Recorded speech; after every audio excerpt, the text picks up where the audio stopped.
Hi guys, I'm Quipster. You might recognize me from such bat reps as Custodes versus Tyranids and Imperial Fists versus also Custodes. The reason I'm on your screen today is because I do a sort of podcasty interview show called the Fireside Chat over at DeploymentZone.tv. We're doing it for a while. We've had some really great guests on. We've had Jim Vessel, Say Hi Paul, Sultan, Winters, Brapscallion, the list goes on. And I've recently just done one with Miniwargaming Dave. Winters thought this one was so good that he wanted to put it up on his channel. I'm not gonna lie, I did try and start some drama. You can judge if it worked or not. But yes, this is that conversation. Welcome to the Fireside Chat. Yeah, you can swear as well. You can swear as much as you like. Okay. Good to know the options there. Indeed. In fact, I actively encourage swearing. You must swear as much as possible. Okay. Excellent. But yeah, how are you today? What's been happening? What's the stream you're on? I was doing the Shrine of Chaos, so I do that every Wednesday. I was just talking about some 3D printing and options there for that, and getting into it and gauging the interest from the audience. Really, is what I was doing. Right. Okay. I mean, like, I've seen a couple of episodes of your Shrine of Chaos, and how are you able to get these people? Like, you had Gav Thorpe on, I remember, and I was watching it. I was just like, how do you get Gav Thorpe? I don't know. Yeah, I reached out to him, and I guess I'm lucky. He said yes. And he's one of the granddaddies in our community, right? So it's just like. Yeah, it's such a funny one because I remember. I assume you remember this. Not that I want to date you or anything, but age you, not like take you out on a date, is what I meant. Although saying this, next time I'm in Canada, we're doing this. We're going on a date. This is happening. Okay. I'll take you to dinner. All right. It's settled. We shall do it. But what I was going to say is, so do you remember the 3rd edition rulebook? There was the bit in the front that had, like, this is how you play. And it had, this is, like, one designer's army, and this is other designer's army, and they watch them play through a game. One of them was Gav Thorpe. Mm-hmm. And, like, do you remember that? Or was that just me? Am I making that up? I don't. Well, no, I didn't start playing until 4th edition, so I don't remember that specifically. Oh, okay. Yeah. So I believe it, though. I mean, he's been around forever, so I believe it. Yeah, I mean, it was really funny. Like, I remember seeing his books come out, and I was just like, wait, but he's a designer. He doesn't write things. This is strange. Yeah. This is bizarre. He just organically grew into the author position and has been ever since, and is prolific in our... I just wanted to throw in a good word there. I love it. Excellent. So, talking about getting into 4th edition, like... Obviously, the first question we've got to ask is, how did you get into the game in the first place? So, all right, so let's right back to the beginning. From the very beginning, because it's a very good place to start. One of my best friends, Matt Glanfield, he calls me up one day. He's like, Dave, you want to play Lord of the Rings? I'm like, okay, cool. What's Lord of the Rings? I'll play it because I'm a fan of that stuff. He's like, it's a miniatures game, tabletop. It's kind of like Risk, only there's a lot more rules. Like, okay. That's literally how I explain it to people. Yeah, it's a tabletop game, right? Like, okay, cool. Yeah. So I played it. I gravitated to the Forces of Darkness. It's just that happens. I don't know why. And maybe it's because he wanted to play the heroes or whatever. So, yeah. So I played it. Got my butt kicked because Matt's he's a tactician. I just kind of goof around when I play games. But I had fun playing it, right? So we played a number of times. And, I approached him later on, and I said, hey, Matt, we should start a business together. Now, for context, though, I had my own landscaping business at the time, and I was not happy doing it, and I was killing my body doing it. I wanted to do something different. So I asked him that, and he's like, well, we could sell these online. I'm like, okay, sure. And at the time, it was like, anything other than landscaping. I don't care what it is. Right. Let's do anything, so right? You barely even... And so it just happened to be that. So you barely even, played the game at this point? Barely played the game, like... I want to say less than 5 games I've played of Lord of the Rings, no less. Not even their most popular IP, right? Like, it's 40K wasn't even a thing in my brain at the time. It was like, okay, we'll do this, and what are we gonna do? We at the time we had the online store, right? So we started Games Worked. We got it, selling the products, and so we wanted to direct traffic to it, and we thought, okay, well, let's do a YouTube video, make videos, direct traffic. And let's see, what kind of videos can I make? I will make terrain tutorials, because that's kind of like what I was doing in real life, only apply that into the miniature form. So I did that. I started making terrain tutorials. And Wait, so you went from landscaping into miniature landscaping and putting it online? Into miniature landscape. Yep, that's right. Wow. And it was awesome. It just organically grew into that. And then ultimately the thought of playing 40K, because every single White Dwarf that came out was like, all right, here's one article dedicated to Lord of the Rings. Everything else is 40K and a little bit of fantasy, but mostly 40K. I'm like, okay, well, we should probably start covering this game if we want to gain any sort of traction in this community and in this industry. Let's play this game and see what it's about and see if we like it. And we started a club as well at the store, and so there's other people playing armies. And I remember looking at the Chaos Space Marine Global Starter Set box, and that had Khorne Berserkers, Chaos Space Marines, a Rhino, a Chaos Lord, and Terminator armor, and then there was Defi. There was the Defiler in it, and it looked cool. And it was complete rule of cool. Didn't know the lore, didn't know the stats. Wow. Didn't know anything about anything else. It was just like rule of cool drew me to the army, and I started collecting them, and the rest is history. Wow. You have prompted so many of the questions that I had, because I thought these were all different stages of your life. I didn't expect you to just be like, yeah, so I found Lord of the Rings and started playing Warhammer at the same time and started a shop and a YouTube channel simultaneously. Who does that? Not many people, I suppose. Wow. Yeah, it wasn't this master plan or anything. It was just, we just started 14 years ago when YouTube was a new thing. Yeah. It's back when advertisers were reluctant to advertise on YouTube because they didn't want to be associated with all this place where a bunch of teenagers go to watch goofy videos, right? And so we're like, okay, well, it's gaming, so it's related, so let's put our stuff on there and see what happens. And so we just kind of grew with YouTube, grew with the community. Okay, so this would have been 2003, 2004? 2007, 2008. I don't know what time is anymore, man. Honestly, after this, hey, I'm right there with you, man.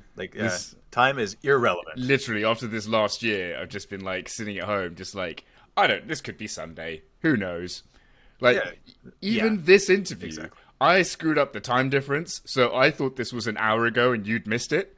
And I was just thinking, okay, so I'm gonna have to text him and reorganize this. No, it's just my fault, basically.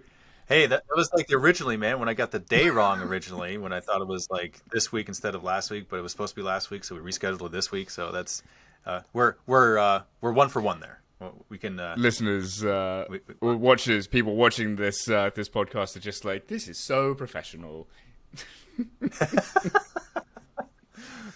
Yeah. Amazing. So, but ultimately, man, it's just about playing the game. It's, and here's the thing, man. In my case, I love playing the game. It's a lot of fun for me. I am just a guy goofing around playing the game. It just so happens that I started doing it 14 years ago, and there's an audience that grew with that, right? Nowadays, when you have people professionally playing the game and they get sponsored and they're the top of the world and they're winning tournaments and trophies and stuff like that, that's not something that I have a desire to become, and not something that I will ever become. Both of those, right? That's not my goal. Well, this is my goal is just. Oh, sorry, I entirely cut you off before you were about to say your goal. Oh no, you had a thought there, and that I feel like it's important. Well, I was just gonna say, you guys started way back in the beginning, basically back in the dark days of 3rd or 4th edition. Mm-hmm. Did you ever see the community being where it is now? Did you ever see yourselves being where you are now? Was that always part of this master plan? We're gonna have all of these subscribers on YouTube. We're gonna be this successful, or is it just oh, I guess we'll do this now. Oh, I guess we'll do that now. Okay, so first off, there was no master plan. Second, no, it certainly did not. Because just to be transparent, it took a good 3 years for any sort of traction to build up where I could do it full time and forget about side jobs and having my wife support me because she worked as a nurse, right? So I was fortunate where I was in a situation where I could dedicate a lot of time to it at the beginning, the early stages of the business, to grow it up, to build it up with Matt. And so I kind of I recognize that is rare in and of itself. Do people have time to dedicate, like full time, to dedicate to something that isn't making money for many years? Like that's rare. It's a rare instance where that happens, right? So it happened in this case, and I mean, it was just really a matter of this has to work. This has got to work. I'm just going to do it until it works. I'm not going to give up. It's going to keep on. I don't care how long it takes. It's just going to happen. Right. And so constant experimentation, constant trying. There was consistency with the content being rolled out. There was, creative aspects and outlets being tried all the time. Oh, I'll try stop motion. Oh, I'll try. We'll do battle reports. We'll do tutorials. And so there was all this stuff at the beginning. We eventually grew and fit into our content style, right? Which is mostly battle reports, sprinkled with other. I'll say other because there's other content that we make from time to time, but it's mostly battle reports. So the idea of battle reports, I mean, I think it's pretty safe to say that you were the first guys out there who were doing battle reports in basically any way. What was the... That's really inaccurate. We were not the first. So I don't want to take credit for that because that's not true. There were a few before us that we gleaned a lot of information and inspiration from at the time. And I remember this is back when, so Blue Table Painting, we looked at them at the time. We looked at Sean, and he had, I remember specifically, he had 1,800 subscribers at the time. Now, in YouTube land, at the time, that was huge. That was a lot. Yeah.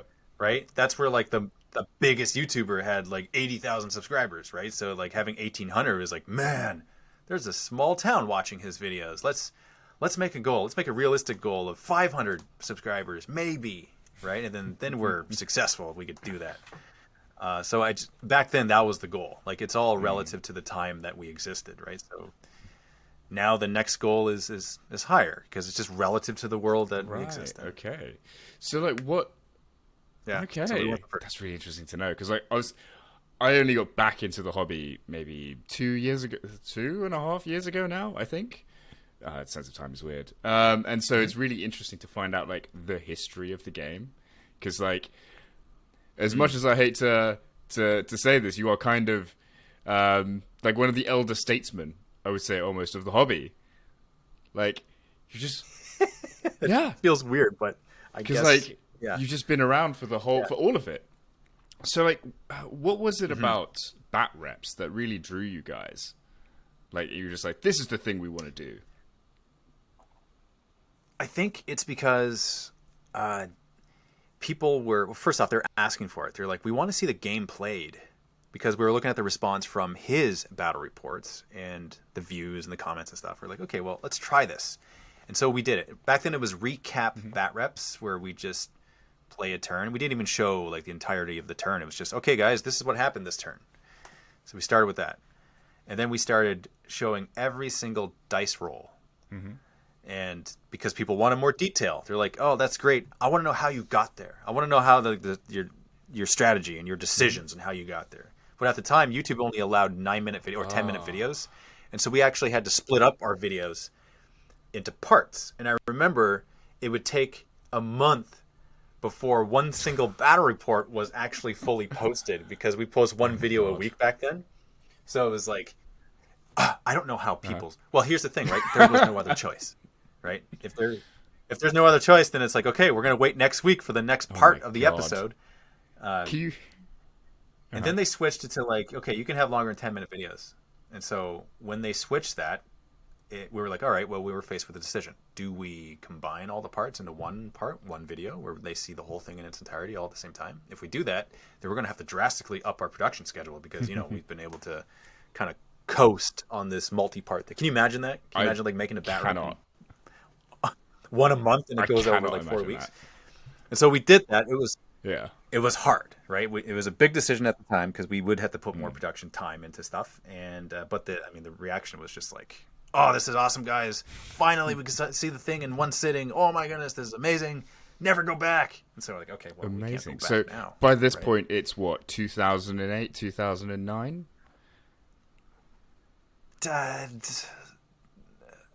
yeah, like 2009, Okay. 10. 2000. We'll say Yeah, around 2010. there, And by this 2009, point, is it still just the two of you, or have you guys like expanded a little bit? I mean, like we expanded to have like support staff because there's a lot of things that were happening behind the scenes that we couldn't that we needed help for, right? Like the customer support is something that if you spend all your time on customer support, you're not spending your time doing content creation and so forth, right? But I remember the first content producer that we hired in addition to us, and that was Dan. His name is Dan, Codex Dan, the one with the longest wah because he's a good singer, so he just kind of like flew into a singing voice and wahing forever.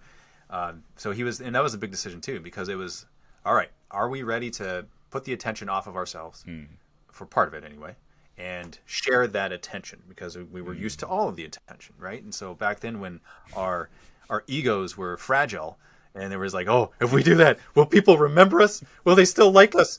Will they still want to see us? And so like it was a big decision. It seems like every decision was like, okay, this is going to change the business. We got to really think this through, but it's a risk. What are we going to do? So every time there was a lot of consideration and a lot of thought, and then we eventually did it, right? And it was awesome because we were able to increase our output, which increased our growth, which ultimately it had more eyes on us as opposed to all of the fewer eyes on only us. That makes complete sense, right? It's interesting as well. I was not expecting like the YouTube channel to be such a focus of the business. I was expecting you guys to be like, oh, the shop was the main driving force behind everything, and the YouTube channel was like ancillary to that, like part of the marketing. But it seems like the YouTube was always at the forefront for you guys. Yeah, it was always part of it. At the beginning, it was the shop, and then GW changed their policy where we couldn't sell outside of Canada because that's where we're located, and we also couldn't sell online. We had to do mail order. So basically, here's one knee cut, here's the second knee cut, and then good luck, right? So that was the policy change, and we actually made a video. Matt made a video about that, addressing that, and that video got a lot of views. And at the time, because a majority of our business was the online sales of the products, we actually we were transparent with the audience. We said, hey, listen, guys, this is what's happening. This is what we're kind of forced into doing. And at the time, we had the Vault, the Miniwargaming Vault, which is our paid subscription, where people support us, and that's how we're able to make content. We had just barely started it at that time. And we said, so we have this in addition to the products that we're selling. So if you've ever wanted to support us in the past, please consider supporting us now, because if we don't have that, then we just won't be in business anymore because we won't be able to sustain ourselves. And that was awesome, actually, because that doubled our Vault membership overnight. Amazing. At the time, right? Like this many years ago. And it was like, okay, this is great. We have this outpouring of support from the community, and maybe we're able to support ourselves and not rely on the sale of GW products to support us. And so from then we transitioned from that to content creation and content curation and subscription. And so ultimately it turned out to be a fantastic thing that they changed their policy so that we were forced to grow in a different direction where we could really, it actually allowed us journalistic integrity as well, because everything that came out before, it's like, all right, this is awesome, guys. This you want to play this because we want to sell what we're featuring, right? Whereas now, when something comes out and we don't like it, it's like, man, I'm disappointed by these rules. I was hoping for more. I was hoping for a more organic look to that Helldrake instead of the 100% mechanical demon that it is, right? Like more journalistic integrity when it comes to our opinions, and there wasn't a conflict of interest, right? And not even just for like the potential of bad mouthing a company, but rather the sale of our own product that we're selling, right? Because it's like we're not going to bash a product that we're selling. That doesn't make sense. Right. So, but we're not really all about that anyway. We don't really prefer to bash anything or anyone. We're more focused on the fun aspect of the hobby. So, kind of on the bashing GW point. I love Games Workshop. I think they make an absolutely phenomenal product. But the reason I say, the dark old days about, that whole period is because I've heard some of the stories of, them, cutting independent shops at the knees, not being able to sell properly, all this kind of stuff. And one thing that's is interesting to know from like a not outsider perspective, but perspective of someone now looking back, what was like Games Workshop's like relationship with you guys? Like, were they as transparent as they are now? Were they very standoffish with you guys as a third party retailer? Like, what was the relationship there like? If you're allowed to talk about it. Well, it was. I mean, sure. I mean, there's nothing to hide when it comes to that, right? I mean, it's pretty transparent. The relationship was certainly different because we had a trade agreement. We were a merchant selling their product, and so we had the information that all of the other independent retailers had, which was certain product releases and dates and that sort of thing. We didn't really have any inside knowledge when it came to what was being created next or anything like that. That's not something that existed. And I mean, at the time, there was a quote made by the CEO at the time where they were talking about independent retailers being freeloaders off of their game. Yeah, I mean, that's a public statement that was made. I'm like, whoa, wow. God. If that's how they view independent retailers, that's crazy because that's what we are, right? At the time, right? That's what we were. So it's like, it's kind of a strange relationship where you kind of rely on them, but at the same time, you have this feeling they don't think much. They're not supporting you in the way that you need. And so, there's always this underlying kind of, this nervousness, like, okay, at any moment they can like do something, pull the plug. And that's kind of what that was when they changed the policy. It's like, all right, here's the moment. They made one change and our business, right? Like, and so, I mean, that taught us a very valuable lesson. That taught us if we are reliant on any one or any organization for our success, then that is a huge risk. That risk is like one change can completely determine our fate.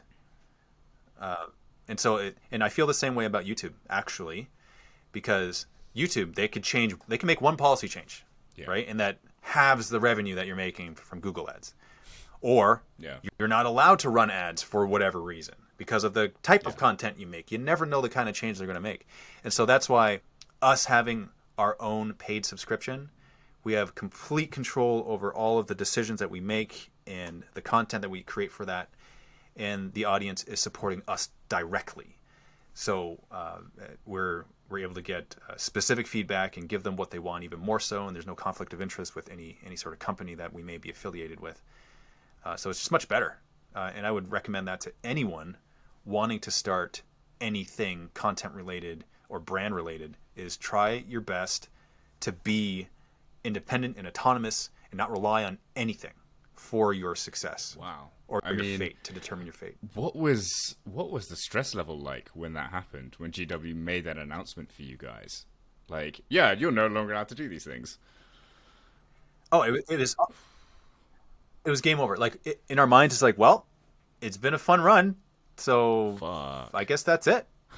What are we gonna do? What are our options? It's mail order. Okay, well, it was challenging enough with the existing reach that we had at the time, right? So for that to be, and the majority of our customers were in the States. We can only sell in Canada.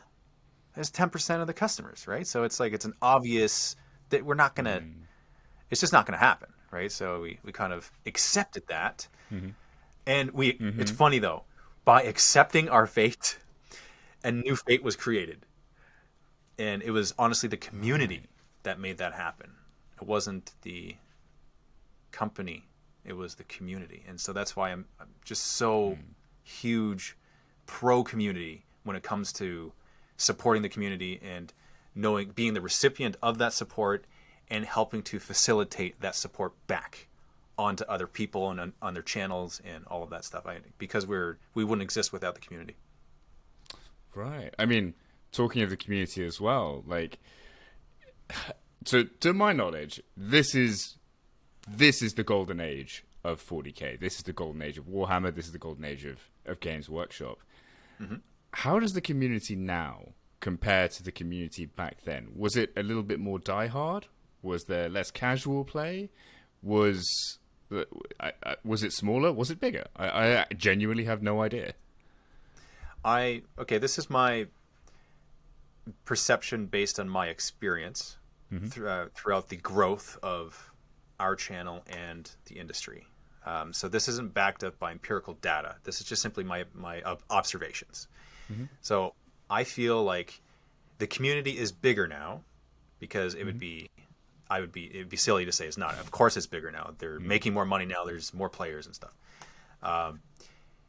Was it more diehard back then? That's a subjective question, and that I'll answer by saying the diehard people that exist still exist, and there are more diehards now than there were then, because just mathematically speaking, that's the logical answer to that. And was it different? Was it better? It was. I find that it's actually it is different. It is better and it is worse all at the same time. Really? Because it is augmented. Okay, so like the people that hate on GW, I feel like there's more hate now than there was back then. But the people that love GW, there's more love than there was back then. So it's just everything has been amplified. Everything has been augmented. And that, again, I'm hedging this by stating that is my personal perception when it comes to my experience and observations, and from my channel, right? Like if I was an employee of GW and I was selling their stuff in a store, I would probably have a completely different perspective and be like, oh yeah, no, it's a lot better now because it's a lot more open and inviting, and which I actually think it is. To be honest, I think it is more open and inviting now. That's how I feel. I feel like it's easier to get into the game than it's ever been. The rules are not so they're as complex as you want them to be. So if you want it to be simple, the base rule set is simple enough where you can pick it up and play with a friend, right? If you want it to be complex, there are armies and there's combinations and there's stratagems and there's a whole bunch of layers you can add on top of it and be as complex as you want. Whereas back then, it was only complex. Like there was no, like the gate, the barrier to entry was like Kill Team or Necromunda, which were old. You know, like, okay, let's start with a small band and let's get in this. Were they out of print by then? I think they were, to be honest, yeah, because their new editions came up since then, so they must have been out of print back then. Right. So it's easier to get in. It's more inviting in that respect. More new players, coupled with the veteran players who are part of the community, who are willing to invite them into the community to teach them, because it's the new crop. It's the new generation of players. Right. Okay. See, talking about the community as well, in sort of setting this interview up, I had a chat with Winters, and he was just like, "Oh my god, we must get Miniwargaming Dave on," and I was like, "Yes, we must." And he was having like this fanboy moment talking about you. So like, this is interesting because you guys are probably like the first Warhammer celebrities, like because you have the biggest Warhammer YouTube channel, you've been around the longest. People just kind of know you. How weird was that as it started happening? Like going to events and people being like, "Oh my god, you're Dave." Yeah, that was surreal, man. Like I was not expecting that. Really? And I'd be lying if I said I didn't enjoy that. I mean, that's just human positive energy your way, right? Yeah. And so that either makes a person better or it makes them more conceited with a big head, right? That's me. That is me. And so it's just like, and then I actually find that there's definitely a progression, because at first it was like, it's so closely connected to the emotional health of a person. Like for me, at the time going up and like kind of growing with that, it's like, all right, we're going to make a post, and if it doesn't get views, then, oh man, I'm not liked anymore. What am I doing wrong? What's going on? Like, and there's this kind of, it's like I said, the fragile ego, right? Or here's another one. I can't ever lose in a game. What? People are expecting me to win. I can't show that I suck at the game. That's not good. That they're not gonna respect me anymore. They're gonna go someplace else, and so there's all this stuff that was kind of piling up, and then eventually after enough time, because you're told one thing for so long, and it isn't really until you have the experience, and then you can really that translates to you internally. I found that being beaten enough times on camera for the world to see, making enough rules errors that is publicly scrutinized, and just kind of being myself on camera has helped me grow into accepting who I am as a person and as a personality in the community, right? So that's what I've grown into. I've grown into a gamer that loves the game, is crazy about the game, is a casual narrative player, doesn't care about winning, cares more about bantering with my opponent. And as long as all those things happen, with the added cherry on top, with a possible charge with Khorne Berserkers, then I will be the happiest man on the planet. Right? So that's my comfort level when it comes to the perception. I've just realized something. Winters wants to put this one on YouTube, so we're not allowed to swear. Okay. Well, we're good so far. I was literally... Were you about to say something? I was literally just about to say, fuck. No, okay. I won't say anything bad. But that is really interesting, because, being, recognized in public, it's happened to me, 2 or 3 times, just because of the content I'm making with TZTV and, bat rips I've been in. And people just come up to me and be like, hey, are you Quipster? And I'm like, yeah, I am. This is so cool. Awesome. Yeah, it's a good feeling, right? Again, I'd be lying to say if I didn't like that feeling. It's just a fun, cool thing. You have this instant camaraderie. There's, and it's good, positive vibes. If it was like, oh man, you're a mini war gamer. Oh man, and there's this negative association, then that's horrible. That's the nightmare of the situation. But when it's all positivity, then it's okay, this is fantastic. Has that ever happened to you? Someone's come up to you and just been like, you're that guy. Knock on wood, cross my fingers.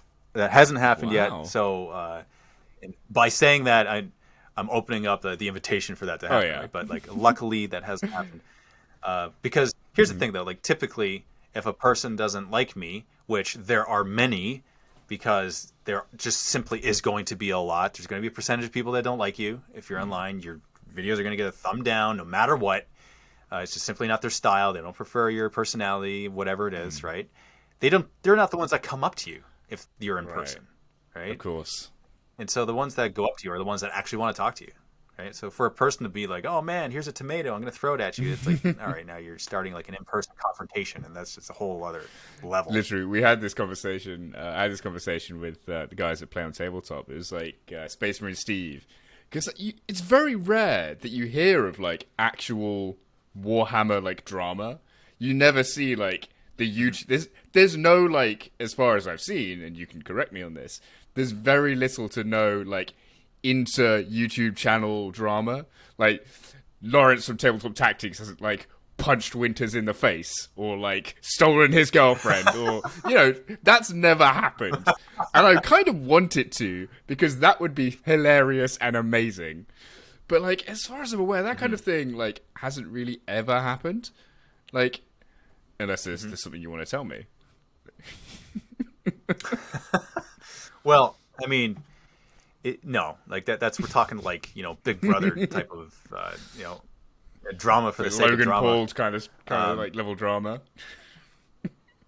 Yeah, exactly, right. So we're a gaming community, and if there's drama, it's dude, this is our escape. Keep the actual drama out. It's not needed. We don't need that to garner views and whatever. We're attracting the wrong type of people who actually want to see that stuff. Although, to be fair, a boxing match between you and Lawrence Baker would be hilarious and amazing to watch. I want to see that. Warhammer celebrity boxing. We're going to make this happen. Okay. So if he had his legs tied and maybe one arm tied behind his back, then maybe I'd consider it. Because he's like an MMA fighter. I know he knows judo. So it's okay, so would that be hilarious to watch? Sure. If you're a sadist you want to see a guy pummel on me, like that's exactly what would happen, right? Or better yet, if he had maybe just had his arms and he was only on his knees, and I had a weapon. Okay, yeah, that'd be a fun. So what you're saying is you want to see Lawrence Baker on his knees in front of you, fighting me. That's not what you try to do. I really hope this is allowed to go on YouTube now. But yes, I should say this, Lawrence. If you're watching, we do love you. You make amazing content. You're a lovely human being. I must say this about Lawrence. Lawrence makes good life choices, and he knows this is true. Yes, he makes good life choices. Mm-hmm. How do I know this? Because he has told me as such in a video before. What? Yeah, when I was LVO. When I went to LVO and I met him, and we made a video. Made a couple videos, actually. There's one in... this is not going to help the case. When he was in my hotel room... Go on. And we did a live stream. Yeah. And we did a live... And then we were just kind of bantering for an hour, interacting with people. It was fun. Is that where your Slanesh mind was going? I think, yeah. You got the full cam experience. I see what happened there. And then I gave you a Khorne ending where we fight in the ring. Excellent. But he is a very handsome man. I should say this as well. And I've also told him he reminds me of Hugh Jackman. I can see it, especially in like the hair, the spikiness. Yeah. I can totally see that. Actually, I was going to say, he is also an actor, which I think has been for Tabletop Tactics like one of the big sort of linchpins of their success. And I actually have two questions now. Number one. What was it like when you like started making content?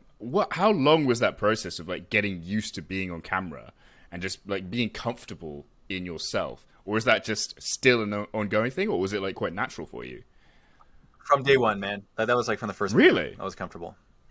Excellent. Yeah. So, because here's the thing, right? Like I grew up as a shy, quiet... I shouldn't say shy. Mm-hmm. Quiet is more accurate. I grew up as a quiet kid because my family is quiet. I am the odd duckling where that's not my natural state of existence. And it was actually high school drama class that showed me that there's an actual outlet for doing theatrics and being dramatic in front of people and getting a reaction. So that's where I learned where I was comfortable, and also I learned that I'm also a reactionist. So doing things for the sake of reaction, as you said, for the sake of drama, if you will, that is something that I enjoy, right? So like the very first video that I made for Miniwargaming, when we started the channel, I put glasses on and one of Matt's shirts, and I pretended to be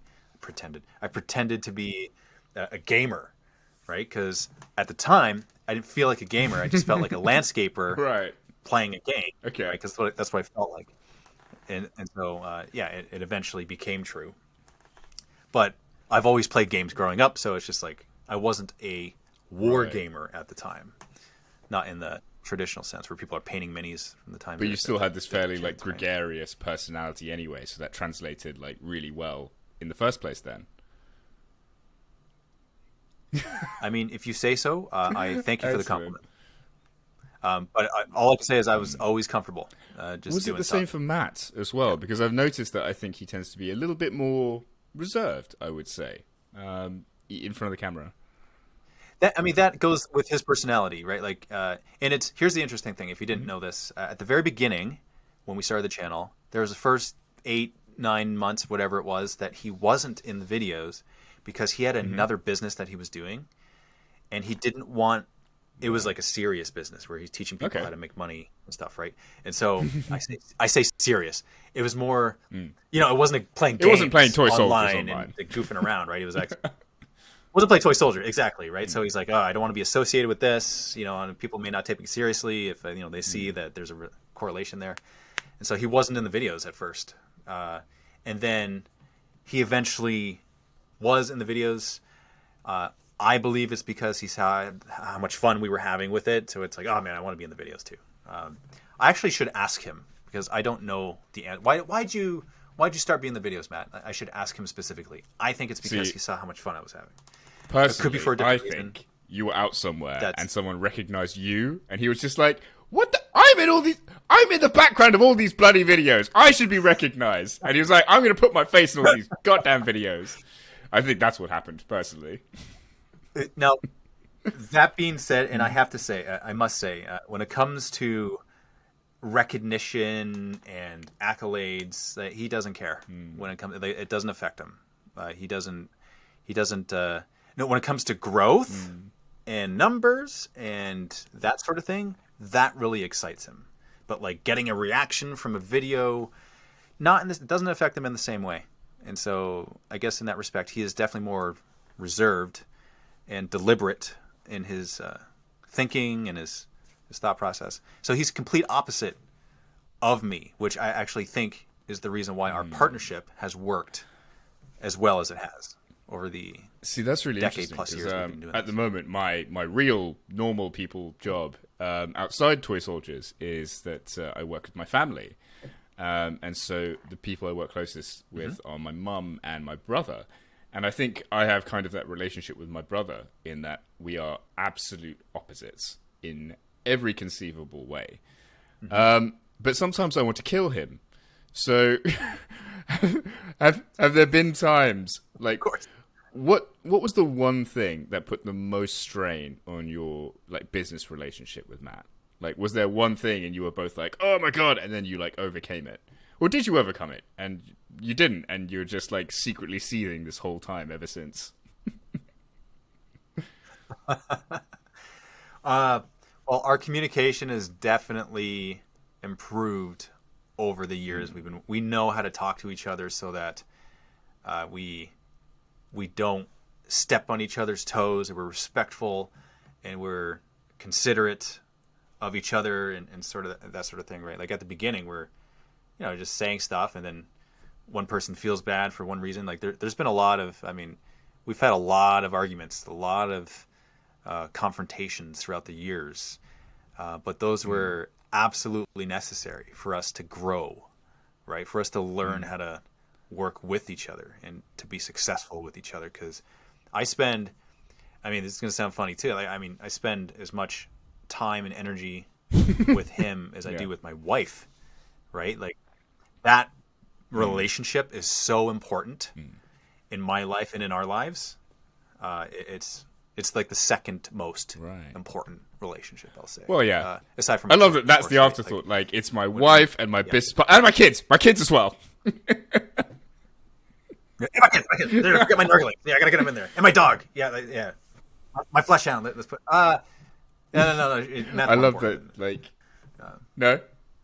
Or maybe no. I care about the well-being of my kids, and they'd be really sad if I had to trade. What a bother that would be. Okay. But you know what? Maybe this is the YouTube drama. All those fights you've had with Matt, all of those times, the fisticuffs you've had. That's the drama. That you two guys in a ring. Just years of frustration.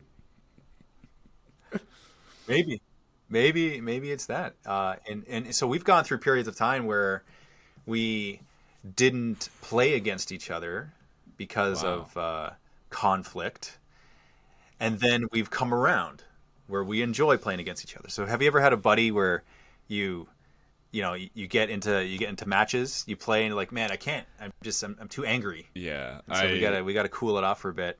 It's funny. So we've definitely got. So I'm on a podcast called the Conclave 40K podcast with a bunch of my London hobby group, and we've been doing this for about maybe 8 months now. We're on episode 32, and one of the guys in the group, my friend Adam, ADR Wargaming, we used to play a lot of Call of Duty together.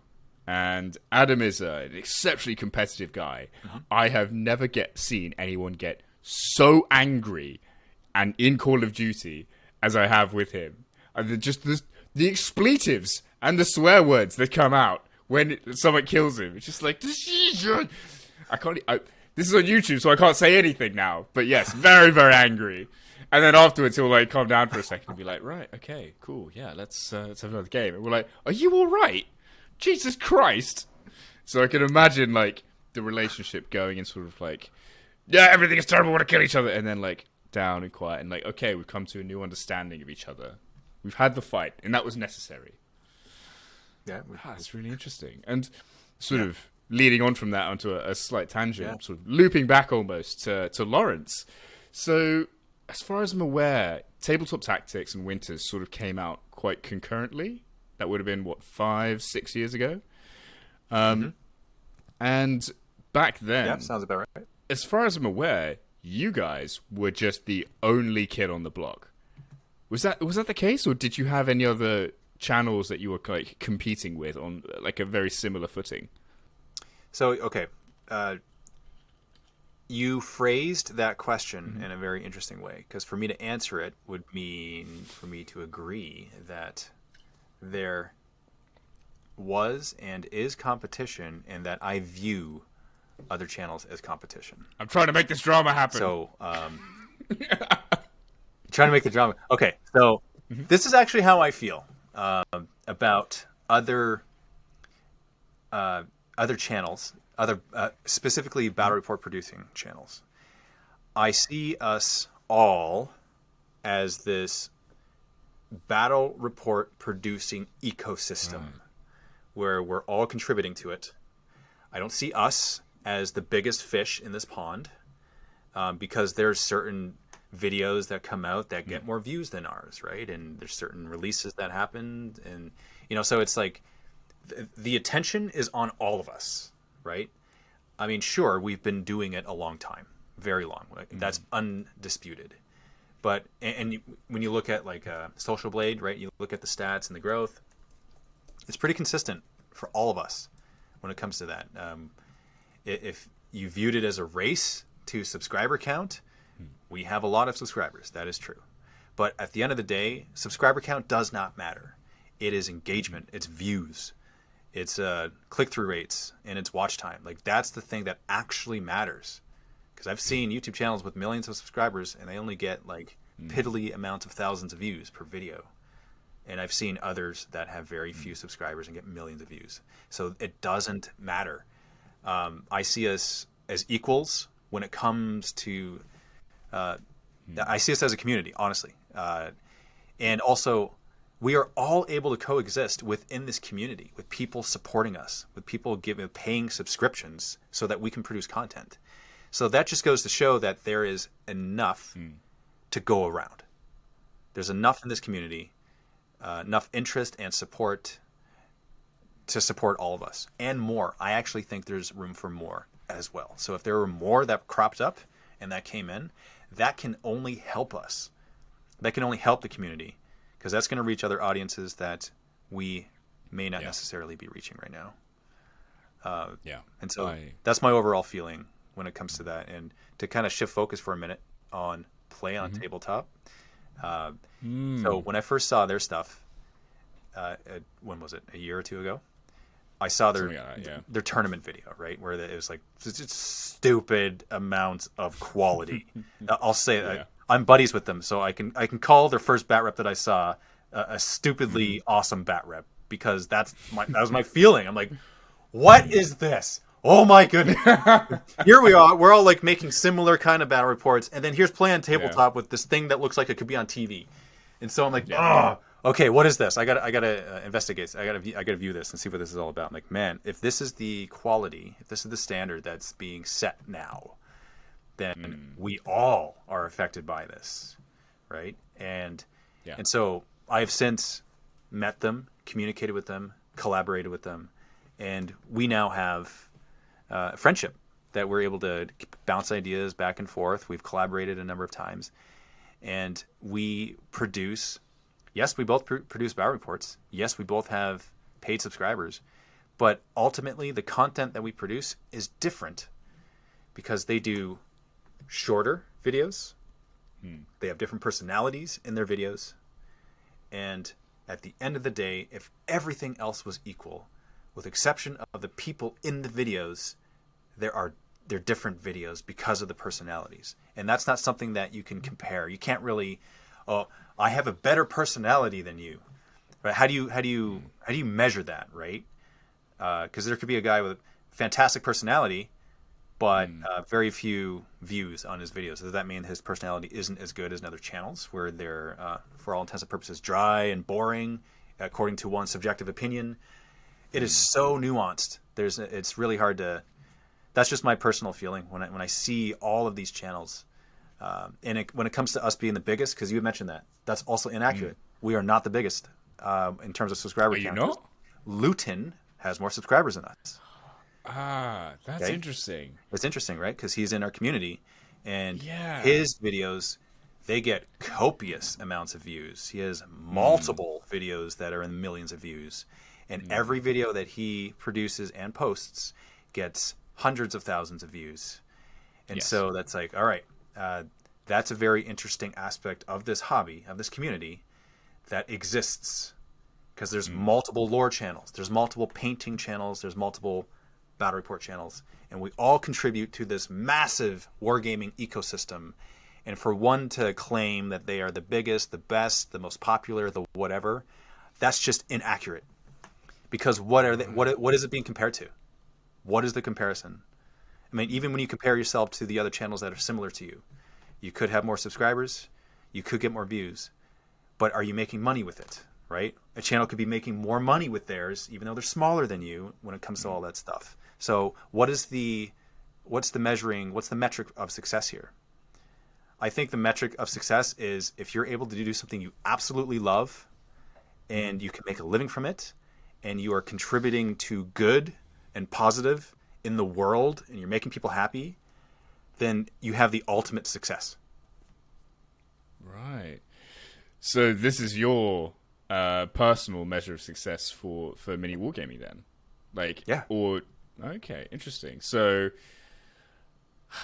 I think you've kind of prompted a few things I was going to say, but it's interesting that you mention Luton in that, because I actually, in my head personally, I separate out the community online into, especially on YouTube, into like 3 different categories. You've got the mainly bat rep stuff, which is you guys, Winters, Tabletop Tactics, the hobby stuff. So I'm looking at like Miniac, Midwinter Minis, those kind of guys. And then and Squidmore Managers. He's pretty big. I like him. And then the lore guys. So we've got Luton, for example, and Oculus Imperia. Love that guy. And so, yeah, it's interesting that you cross-compare all of them into this same ecosystem on purpose. Really? Yeah. Why would you say you have to? Well, because to discount any one would discount a massive portion of the community, and it cross-pollinates so much. And the reason why is, here's an example. We do a battle report, and part of the battle report is narrative, and we do a lore part as that. So you have lore people that are interested in your battle report because there's lore involved. Or you focus on the hobby aspect of the warband that you're creating in your battle report, and that introduces interest from the hobbyists in the community and may not be players. And so there is cross-pollination everywhere, and everyone is affected by it. And really, ultimately, everyone falls under the umbrella of Games Workshop, of the Warhammer community, right? Yeah. Like that, we're all aspects of it, but it's all under one. Yeah, absolutely. To separate them all would be, I think there's valuable information that we can glean from other channels. Like, here's an example. Actually, the couple that you mentioned, Midwinter Minis and Miniac, they have both made battle reports. Have they? Yes. Yeah. The reason why I know that is because Midwinter Minis, I was featured in one of his deathmatch battle report, Start Collecting Box battle reports, where I played Chaos Demons and he played another one. He asked me to be a guest, and so I was featured on his channel. And he's a hobby channel, right? Yeah. Mostly a hobby channel. And so he's crossed over into making battle reports. That's not all he creates. He creates kind of a bit of everything. Miniac as well. He tried a battle report. He sent me a link to something that he made. And it was him, and it's because his style is cinematic, right? He's the YouTuber wargamer. Yeah. Where it's like, this guy's a YouTuber and he happens to be interested in wargaming, right? Because you look at his the quality. Both of those guys, I would say. Squidmar as well. You also mentioned Squidmar, and he, in my opinion, is different than even those two guys, because Squidmar, yes, he's a YouTuber making wargaming content, but he doesn't do it in the same way as those two or the other two who are mostly related to his stuff. Because when I look at his stuff, I think of Mr. Beast Yeah. who is one of the biggest YouTubers, right? Yeah. Because there's a lot of stuff that he does, and there's a way in which he garners attention from the audience, which is different from a lot of other channels. Yeah. There's people that want attention all the time, and they do things with the thumbnails and the titles and stuff, but he does it in a very strategic way that is similar to Mr. Beast. Even the types of videos. You can buy anything in this store in this amount of time. Go. Right? That's a Mr. Beast kind of thing that I would expect to see on Mr. Beast, right? Or I painted this many in this many hours. Like, they've all done similar things. Yeah. But when it comes to that, I think of, when it comes to the YouTuber wargamer, the mostly closely related to a YouTuber is Squidmar. That's what I would say. I agree 100%, because like he's put out videos before, like I paid 5 artists on Fiverr to paint this miniature. That was a whole trend last year. That was a whole big trend, thing. right? So yeah, and back to my point earlier about gleaning information from these others. If I discounted these channels and I didn't watch them, I didn't pay attention to them, that means that my improvement for my videos is limited to whatever I'm looking at in my own circle, sphere of influence, right? So since watching those guys' videos, I have implemented different things with the way in which I do my intros, the way in which I do cinematics, because I see it's very engaging. It's fantastic the way in which they tell a story. They tell a story with their videos. Each one is an episode where it's a journey that they bring you on, right? And that's a universally interesting thing to do, not just a Warhammer specific thing to do. It's like, okay, that makes sense. Me doing this warband and putting it in a game, like those are the facts, but let's tell an interesting story around that. Why did I make this warband? What were my influences? How can I present it in a way that's interesting, that people would relate to and find interesting and funny? And so looking at those guys' channel, I get a lot of ideas from that. So it's fantastic. Right. I mean, it's interesting as well, because like if I look at bat rep channels sort of as a whole, I keep on knocking my microphone. I'm very hot and clumsy today. I apologize. You can't see this, but off camera there's a fan, because it's like, I'm looking at the thermostat, 28 degrees in this room right now. So if you see me just like sweating profusely, that is why. I don't see it. Okay. There's a bit of pixelation happening, so you're covered. Good. It's not like it's a 4K webcam that'll come out on YouTube, so good. I'm lying, it is. But yeah, so if I look at the Batrep community, I see Winters as one of the big dogs, I see you guys as one of the big dogs, and I see Tabletop Tactics, and it's interesting because I see Winters going down the extreme like narrative path. I see Tabletop Tactics going down the slightly more competitive. Like, is it like a, what do you call when it's between competitive and casual? Does that have a name? You're the OG, you tell me. I mean, in my opinion, when it's a cross between competitive and casual, it feels like it's match play. It's the traditional gameplay. Okay, well, we'll call Tabletop Tactics a match play channel then. Were there certain things in your bat reps that you sort of took from those guys, that you took inspiration from those guys, sort of like going forward when they were coming up, almost? Yeah, 100%. So when I saw Tabletop Tactics, this was a number of years ago when I was noticing their videos, they had really cool cinematics at the beginning. You know, they drew you in. There was this immersive quality about their videos. And, you know, with the transmission coming in, and there's like this mission sequence, and then they show the planet and characters and music and atmospheric elements. And so I'm like, hey, this is cool. This is really neat. It's drawing me in. And so what we did from that is we actually applied that to our turn graphics. So whenever it switches from one army's turn to another army's turn, we now do something visually different than we did before. Right? I see. And we had graphics made for it. That's a direct influence from Tabletop Tactics. So thank you, Lawrence, for that idea 6 years ago when I saw it for the first time, and I thought it'd be cool to include in videos for Winters. So there's so many things actually that I gleaned from Winters. So I make this joke all the time where the joke is the eye of terror sees all. And it's a joke because I leave that in comments everywhere, right? And really what that means is what it means to me is I'm looking at everything and I'm observing everything. Doesn't matter how big or small you are. So if you're a Twitch streamer with 2 viewers, there's a chance that I could be looking at you. Or if you're a massive channel with 500,000 subscribers, same case. Everything in between. So from Winters, first off, there's a terrain thing that he does that he does like the rocks and the pebbles and the kind of, again with like the immersion, right? And so for me personally, I looked at that and I thought, okay, that's cool.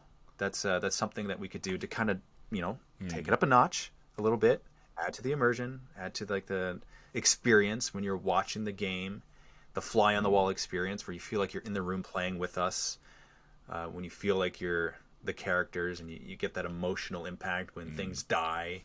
That all adds to it. It all helps to get that experience, right? To go on that ride. Right. And then also just his style. Like, he is so much himself in videos, I've noticed, because I have seen him in videos and I've spoken with him personally. He's the exact same dude. And I love it, right? Like, for me, how I feel is like when I'm on camera, there is an amplified exaggeration of myself that is portrayed, right? Because there's like, it just happens. It's the energetic version of it yourself. just comes out. Like, yeah, I get that. yeah, it's like the energy comes out, and and it's fun, right? With him, he has this like steady personal comfort level where what you see is what you get, and like the jokes that he cracks, like that's him. Like he doesn't have to write the stuff down. Like that's all him, right? And so he's kind of made me realize again, he's reinforced the be yourself philosophy in the videos, and not try to be something that you're not. Don't try to, play to your strengths. If you are a happy-go-lucky player and you're not that great competitively, you probably shouldn't play competitively if you want to do it as a channel. I mean, you can do whatever you want, but play to your strengths, right? Like, that's not my strength. That's not what I play. I play narrative casual fun. That's what I play, right? I don't think it's not fun for anyone to watch, an all-night list get absolutely obliterated by 28 las cannons, is it? Like, no, who wants to see that? Like, no, it's just like, okay, you can pretty much tell the outcome by looking at the list. Yeah, okay, I was exactly. right. All right. Yeah. Next. There's no tension, no back and forth. No. There's no story, right? It's just like slaughtering, boom, done. Whereas this, is he going to get it? There's a back and forth here. I don't know who's going to win. I can't tell. There's so much, in my opinion, a much better viewing experience. Interesting question. Have you been able to play Winters in a game yet? Not yet. Ooh. Okay, right.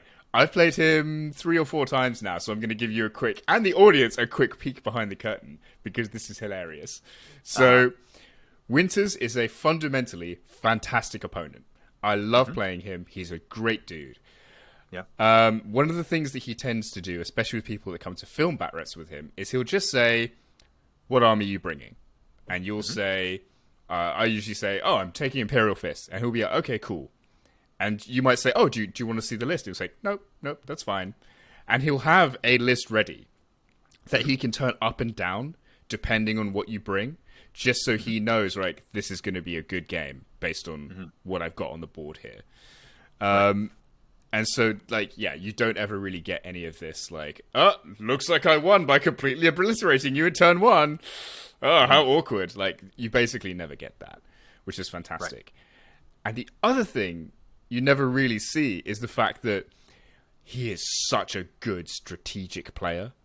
Like, he is hilariously ruthless on the tabletop sometimes. Like, but in a really, like, nice sportsman-like way. But sometimes he'll just mess with you. Like, or maybe it's just me, because I know him quite well. Like, I remember there was I did a Custodes versus his Tyranids bat rep with him a few months ago. I don't know if you would have seen that. I've not seen it. Okay, so basically it was my Shadow Keepers versus his Tyranids. And it was a really interesting, like, strategic game, and we were having a lot of fun with it. But, like, I moved one unit, and it was off camera, and I moved the unit, and I really wasn't sure about if I should move it or not. And he just goes, do you really want to move that there? I was like, well, I don't know now, do I? Jesus. Jesus Christ. And he'll like do these little things, or like I talked about this with Brap Scallion actually on over on DZTV. Like meeting Winters for the first time is a little bit like going on a date, because like you want him to like you. You don't want to say anything weird. You're just like, oh my god, just be normal, just be normal. And like sometimes I think even just to put you at ease, he'll just kind of mess with you a little bit, and he'll literally just be like, oh yeah, that's an interesting strat. Sure, you want to play that? You're like, no. That actually looks like him. Yeah, literally. Yeah. It's too funny. I'm wise to it now. Yeah. He's got an amazing sense of humor. Again, quick peek behind the curtain. I don't know if he's talked to you about this, but this recording exists, and if we ever get to meet in real life, I will show you this recording, and only you, no one else watching this broadcast, will be able to watch this. But there is a recording of Winters singing Taylor Swift at the top of his lungs for a full minute. No way. I want to see that. Oh yeah, like when I come to Canada or you come to Britain, I will show you this recording because it exists. Yeah, I want to see that. My cheeks are hurting because I'm smiling so much. I want to see this. Winters has that effect. He really does, and this is why it's so good to be part of something that Winters and Liam have built over time, because I really love their ethic towards everything they make in the community, and I think you've seen this as well. The thing Winters 100%. like doesn't shut up about is the rising tide raises all the boats. And yes, I agree with that. It's so true. It is so true. Like, it's one of the reasons he came on the Conclave podcast, because he was like, yeah, you're making interesting stuff, even though it's a small podcast, of course I'll help you out. And that has just been amazing, seeing him get more into the community. And I think you guys at Miniwargaming have been doing that as well, and it's been fantastic to watch. Going on to... It's fun to be a part of, man. Yeah. It's really nice watching the community. And about Liam, I have to say, though, about Liam, if it wasn't for Liam, I would not have met a number of other YouTubers. Really? Yeah, especially on your side of the pond. Yeah. So Liam's really good at congregating people, at gathering them together. See, and so yeah, absolutely. I really hope that's his strength. Oh yeah. So like, I actually became really good friends with Liam before I met Winters. I don't know if you remember, his original channel was called Morehammer. So I was one of the original like Morehammer team guys, and he sort of brought me in, and it was really interesting watching him work and the way that he works with Winters, because no one really knows this unless you're sort of behind the curtain, but Winters is kind of like in many ways a lot of the face of DZTV, but everything behind the scenes is Liam and his like business management, basically, and he is so good at it. Like, I reckon, you know Tanya Gates, right? Yep. So I reckon, War Mistress. Oh yeah, she's amazing. So Tanya, the War Mistress, and Liam, I reckon, are probably two of the most well-connected people in 40k, other than you, actually. And it is hilarious, like, listening to him just being like, oh, yes, I just had this meeting with this person. Like, we just talked about, we were talking about a couple of things. And it's just like, how did you even meet them? Where did this occur? Dude, what? And he'll just be like, I'm just good at this, man. I'm like, I can see that. It's going to be... Yeah, no, it's true. Yeah, absolutely. It's true. And to the War Mistress's credit, she has put me in contact with some companies that I'm excited to work with. So shout out to the War Mistress. Oh yeah, absolutely. I mean, Tanya, for me as well, she's introduced me to, like, she was the reason why I was a host on a podcast called 40k Today. She was the one that properly introduced me to, like, Paul Murphy, which is how I'm doing this thing on Forge the Narrative, which everyone watching this should also go and watch. Like, yeah, she shouted me out on Instagram. Paul's a good person who likes people. I agree with this. Paul is actually an absolute legend. He must have been in the game almost as long as you. All I know is that a long time. Right. Yeah. Okay. Yeah, he's a fantastic guy. He's been around forever. Absolutely. So this is kind of like something I wanted to go onto a little bit, because anytime you're dealing with like content creation, you're always dealing with personalities and being like at this point almost mini wargaming I look at like as a content creation house kind of thing. If that makes sense. Okay. What is it like, and how do you deal with people who like come and go, basically? Because if you have someone that comes in, does a lot of work for you on the content creation side, is like almost the face of mini wargaming for a little bit, and then they leave for you know whatever reason. How do you guys adapt to that? What does that process look like? Are you talking about like from beginning to end? Yes. Yeah. Okay. So I'm just going to give you information. If you accept it, then Okay. then we're on. Okay. All right. So typically, how it works is when we hire someone to create content, we have to vet the person first, right? And the best way that we've done that in the past is that person has been a guest in battle reports, and not just in a few, in many, in about 40 to 50 battle reports. They've been a guest. Okay. So the audience knows them, right? They're familiar with them. They're a regular. So that is the pool that we're drawing from. Right. In very rare instances, are we hiring someone that has not proven themselves on video and with the audience? Rare. That's a rare instance. So that's at the very beginning. And then, we hire them, and then they get used to, there's always this like honeymoon stage of, oh yeah, new, fresh meat, fresh blood, this person. So the audience is more forgiving on them. And then, then there's this cycle of, I want to say ego / self-esteem / all this stuff that goes in. Every person goes through a different degree of it, but it happens every single time where it's like, okay, I got to look at the comments. Are people saying anything negative? How many likes on the video? How many views? Is the content good? And so that happens, has happened in each case to varying degrees.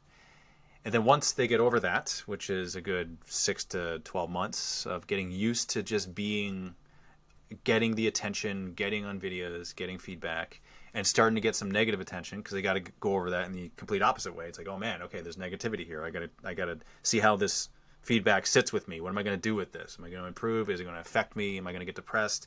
Am I going to use it as a motivator? Whatever it is, right? There's that. And then once they get used to all of that and they kind of get in their stride, then it just becomes about, all right, let's cover the games. Let's play the games that we're excited about. Let's have some fun with this. Because that all exists at the very beginning, but it's also coupled with all that anxiety of, am I going to be good? Is the audience going to like me? All of that. That wears off, though, because after a while, you're a fixture. You're a cog in the machine, and you know that you're here, and you got your place here, right? And in the past, when people have left, it's because it's a combination of either they've moved on with their lives, personalities not meshing. It's also been other opportunities have come up. There's just multiple reasons why people leave, and that's all normal stuff. Why anyone leaves any job. And so, in the rare instances where it's been other channels, they've started other channels because of it. Then that's, as I said before, there's plenty of room in this ecosystem for other channels to exist. So this is actually perfectly segues into an idea that we're experimenting with right now. And the idea is that we do more collaborations with other channels to assist in the content creation. And so picture this, if you will, right? There's a combination of battle report producers and also other brands and YouTube channels that are all making content for mini wargaming, right? For us. So the ones that are brands, I'll use Scarredcast as an example, because he is the first of his kind in this, where we are doing a collaboration together. So every single video, I'm shouting him out and providing links to his stuff, his Patreon, his YouTube channel, and all that stuff. And then he is a personality in our battle report and our video, so there's cross-pollination. Right. And that helps to grow both, right? There's a Scary audience that is being ported over and watching the videos because he's in it. And then there's a mini wargaming audience that's being ported over to watch his stuff because he's featured in our video. So we want to move in this direction where we do more of that content, because it opens up the community growth aspect of it. It shows that we're focused on that we're okay with that's something that we want to encourage. Channels working with each other. I love collaborations with other channels. I did a collaboration with Play on Tabletop, and not only was it just fun in general doing it, but the actual stats are fun to see because the stats are bigger, right? Like on that particular video, there's more subscribers on that one video because of the cross-pollination. There's more views on average on that video. The watch time is higher on that video. And it's just good. It's just good for both sides when that happens. And so that just, again, proves the point where instead of looking at each other as competitors, look at each other as collaborators, potential collaborators, where we could cross-pollinate and help to grow the community together, because the community is going to grow whether we do it or not. And why not have more of an influence on that for good than try to undermine or undercut or view each other as competitors or enemies or things that we want to not be as successful. Right. So, I mean, it's just better, yeah, because when we both grow, we both grow together and we both get bigger, as opposed to us, more coals in the fire. I mean, it's interesting you mentioned as well, like people who have been working for you previously going off and starting their own channels. Surely there's like a little part of you that's just like, if they didn't tell you beforehand that they were doing that, just like you'd look at it and just be like, you dick. Like, what? You didn't tell us? You absolute dick. I don't know if that's ever happened. I want that to have happened just for the drama of it. You just for the drama, right? Yeah. I mean, there's, majority of cases, people have their own channel after the fact because they've developed a skill set where they're a personality on the internet in this industry, and so they know exactly how to curate and create content and start an audience, right? So just like, why not, almost? Great. So, why not, right? We're still existing. We're still successful. And does it actually hurt us? Actually, if you look at it pragmatically, does it hurt us that they exist, that they're creating content? No, I don't think so. Can anyone prove to me that it hurts us? No, I don't think it does. The pond getting bigger suits all the fish. I just made that up. That sounded very wise. Right. Yeah, I agree. And here's, you know what? Actually, let's take it a step further. Let's go GW. Okay, Warhammer community. Them reaching out to channels. Them collaborating with other channels. That has grown their business because we are not the enemy. We are not the freeloaders that are piggybacking off their IP, but rather we are the enthusiasts who are gladly covering their game. So that works better in that scenario. That same logic is applied downward and it trickles. It's just the same. I mean, going on from that actually, and talking about what I think we refer to as new GW and this sort of like revolution in engaging with YouTube channels, Instagram creators, and whatever. I mean, when that started happening, were you guys just like, "Oh my god, what's going on? This is weird," or were you just, I don't know, what was your reaction when that started happening, and how did it first happen? It's about damn time. That's the reaction. Yes. That honestly, it was like, okay, this is obviously a step in the right direction. This is obviously a good thing for not just them, but for us and the community. It is obvious, right? So it's like, fantastic. Let's do it. Let's move forward. Where's this going to grow? And it has only been better. As you said, the golden age. Why is it the golden age? Why is it different? Right? Is that a contributing factor? I think so. I absolutely think so. Like the fact that GW are reaching out to the community and just being like, right, here's new stuff early. Review it, please. Like any company in this position should. Like it's a no-brainer. No-brainer. Yeah. Should have been doing it from the beginning, right? It's one of those things. It's like, okay, you're on board. We've always been on board. Now you're on board. Awesome. right? Like we're going to cover the game no matter how they support us, if they support us. We're going to cover it regardless. For sure. This kind of leads me kind of in a totally tangential way that's not related to anything to AOS and the old world, because like the majority of AOS content that I've seen so far has been mini wargaming.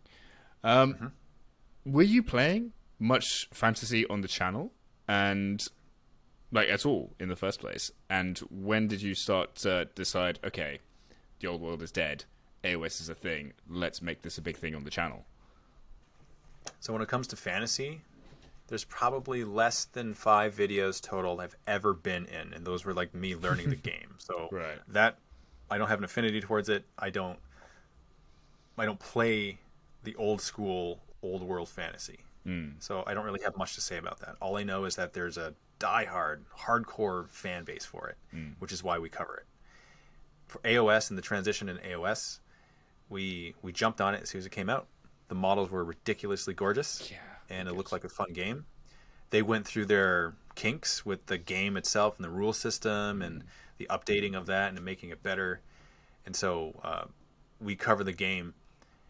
And as you said, there aren't a whole lot. I mean, there's certainly a lot less content creators that make Age of Sigmar battle reports. And as you said, we are one of the ones that do it. I don't think we're the only ones. Off the top of my head, I can't tell you another one. That doesn't mean they don't exist. I just can't think of another one. Yeah, that's obvious, right? So because, it's interesting. Because of that, we have found that those videos get considerable amount of views and also translates into Vault member subscriptions. Because there isn't another place.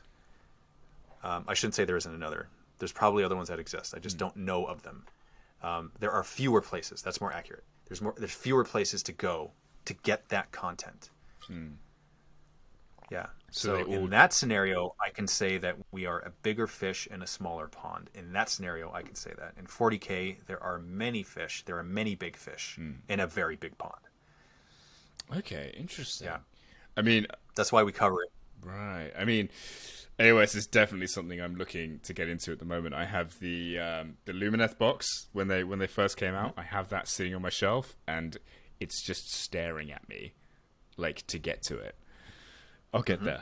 What's your preferred AOS army? Blades of Khorne. Of course it is.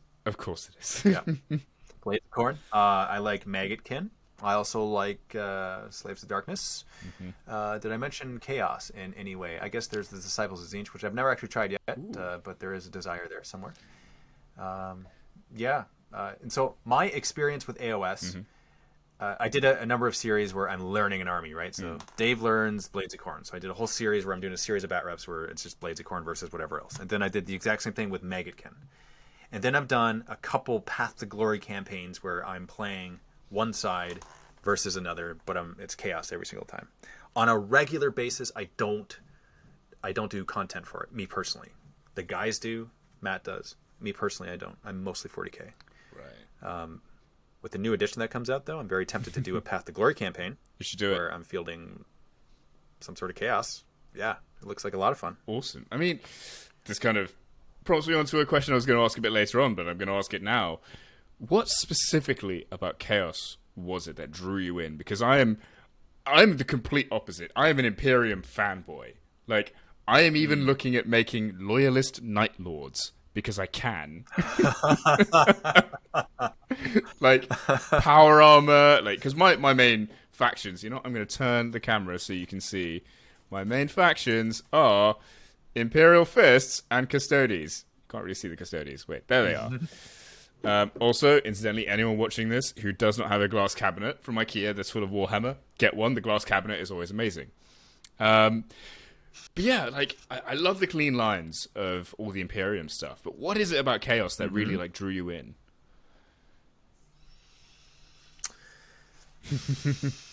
I think it's, the really cool aesthetic. I just thought they looked awesome. So that was the first thing that drew me in. Okay. The second thing was, the lore is pretty awesome because they are the they're the ones who truly need to be redeemed, right? Like they're the unloved, the fallen, not the fallen, but they're the ones who have fell. And so that interests me, because really you're on one side. You're like pro-emperor or anti-emperor, right? So you're like, no, I disagree with them. Am I automatically a bad guy because I disagree with this guy who's like ruling everyone or wants to rule everyone? Yes, but at the stake. I don't necessarily see chaos. I don't see chaos as the bad guys, and I think that's why. Ooh. So I don't see them as I see them as the misunderstood. Now, in some cases, there's true like Night Lords. They're bad guys. Let's just face it. They're murderers, and like I mean, I can't get behind that. Okay, that's why I don't play them. Is it? So we're saying that Conrad Kurtz's mental illness makes him a bad guy. Is the are we looking at okay, now so we're getting into the ethical physiological into like the philosophical, right? It's like, does the outcome determine intent, right? If I go around killing people but I was asleep while I was doing it, am I a bad guy? You know what I mean? Like, I mean, does it make you a bad guy? I would say unequivocally he is a danger. Yes, so that is true. As are all Primarchs. Say, is he... Exactly. Okay. Exactly. Now that's the Primarch speaking, right? Like I'm sure there's more nuance in the books that are written, but from what I have read and seen and heard, for the most part, Night Lords specifically are mostly bad guys. That you wouldn't want one to ally with you. You wouldn't want to meet one in an alley thinking that he'd protect you. You wouldn't want to have your daughter be babysat by the Night Lord, whatever, right? Like, there's no way. It's true. It's true. You don't want one of them watching your back. It's true, right? Because they'll rip the skin off your back. No. Exactly, right? Yeah. And there's other instances where that's literally happened. You would be okay with it. So, and this, I actually, what really opened up my eyes more to chaos was listening to the Black Library novels, Black Legion and Talon of Horus. Yes. Because they tell the story.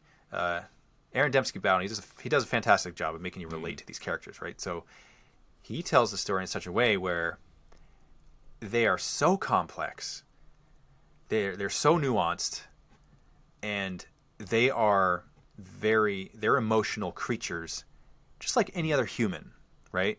So from that, really what I gleaned was there are good and bad on both sides. There's not chaos bad, Imperium good. It's not black and white like that. There's good and bad on both sides in varying degrees. Some that are bad mostly can become good. Some that are good mostly can become bad. And so it really ultimately comes down to aesthetics, right, and comfort level, like relatability when it comes to the lore. There's a long answer to your question, why chaos. That's what I think. I think they look awesome, and I feel like I relate to them the most. Interesting, worrying, but interesting, deeply concerning.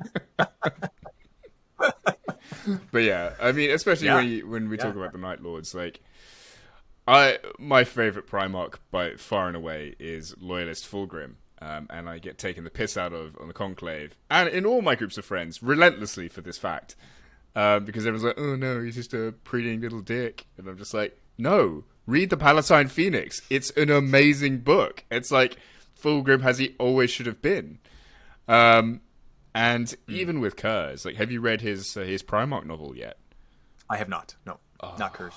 Oh no, dude! Seriously, if you're going to read anything, or listen to anything, listen to that. That is one of the best. That and the Alfaris one are some of the best Primarch novels by far. That one's on my list. Yeah. Oh, I like Alpha Legion. The Alpha Legion, like, I'm not going to tell you a damn thing about it because it's Alpha Legion. But would it be accurate anyway, right? What is actually real with the Alpha Legion? Exactly. And like, I read that book. I think I read that book in a day, and I put it down, and I just looked into the middle distance like, oh my god, what just happened? Like, that was incredible. I want to talk about it, but I can't because like a lot of people out there haven't seen it or read it. But yes, read it. Genuinely amazing. One of the best 40k novels out there, easily. Awesome. But yes, where was I going? I was going to say something. Yes, complete pivot again. Are you ready for this? I'm ready. So you guys have just built, or it's probably about 2 years old now, the Miniwargaming bunker. 2 years, yes. 2 years. Okay. So do you want to describe to everyone like what it is for a start? Because I don't think I could do it justice. So the Miniwargaming bunker is, first off, we call the entire building the bunker. Okay. Even though the bunker portion really is the guest bedrooms that you can sleep in overnight, stay in as long as you want. The hotel, it's actually zoned as a hotel. So we have 5 rooms. Each are self-contained with their own, bathrooms and mini fridge and TV. And they're each decorated like a specific faction in fantasy or the 41st millennium. Awesome. And so if you play Space Wolves, then you'll want to stay in the Fang, where you got that look in that room, or the officer suite, where if you feel like an officer, that's the one that's kind of like the master suite, where it has the biggest bed and it's the largest. And there's an orc room too, where it feels very junkyardy, where you're staying in not literally, it's not dirty, but like aesthetically, like it has like the scrap metal things everywhere. So that's the bunk room. Okay, that's the overnight stay rooms. And then we have a tournament hall, which can house 60 players. Nice. And that's in the back, and that's also the entire building is decorated. There's 11,000 square feet, which I can't tell you what it is in meters or anything like that. All I know is that it's 11,000 square foot. Big building that is decorated to make it look like it fits in the world of this game that we play. And so if you're a fan of miniature tabletop wargaming or of Warhammer, you could come here and you could appreciate what you see, because it's like, man, that's cool. This is neat. Even the hallways are decorated. Everything about this place is immersive, and that was the idea, right? Pre-COVID was for people to come and visit and play games. They would have 24-hour access to the gaming hall, and there's also a storefront who we lease to a friend of ours, and so there's product there and stuff you can buy and play with other players, and there's tournaments that happen.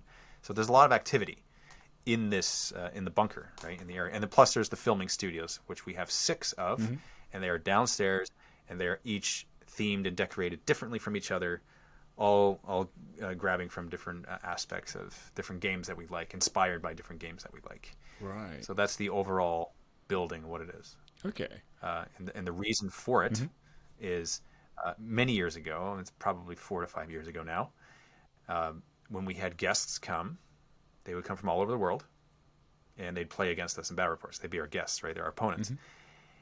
And I just had this thought one day, right? And the thought was, because at the time we also had decorated studios, like immersive studios that were inspired by the game. And so I said, what if we got, we partner with a local Airbnb so people can stay there instead of just, going to a hotel or whatever. But what if that local Airbnb was decorated like the studios? How awesome would that be, right? And then I thought, well, what if that Airbnb, which was decorated, was attached to us so that they didn't have to go off site? It's even better, right? And what if it was ours instead of someone else's? What if it was our Airbnb, right? So all these the kind of like organic thoughts formed, and I would ask people that, right? They come in and they stay someplace. I'm like, what do you think about this idea? Would you stay in our place? And like, oh yeah, easy yes, yeah, no brainer. Of course we stay here, Dave. More time to game and supporting you guys, absolutely, right? So that was the kind of response. And then I said it to a good friend of mine, Hunter White, a few years ago, and then his response to me was, Dave, when are we going to do this? And immediately, I wasn't sure what that meant at the time, but in my mind I'm thinking, when are we going to do this? I love the sound of that. Let's explore what that means, Hunter. And so he became the investor for this project, and everything that Matt and I do together when it comes to big business things, obviously we have to be on the same page, right? So I told him about the idea now that it was actually a reality. And then I said, so first off, are you okay with the idea? And if so, what do you care about? And he's like, yeah, it looks like a good idea. And the one thing that I care about is, can I control the temperature in the room, hot or cold? Yeah.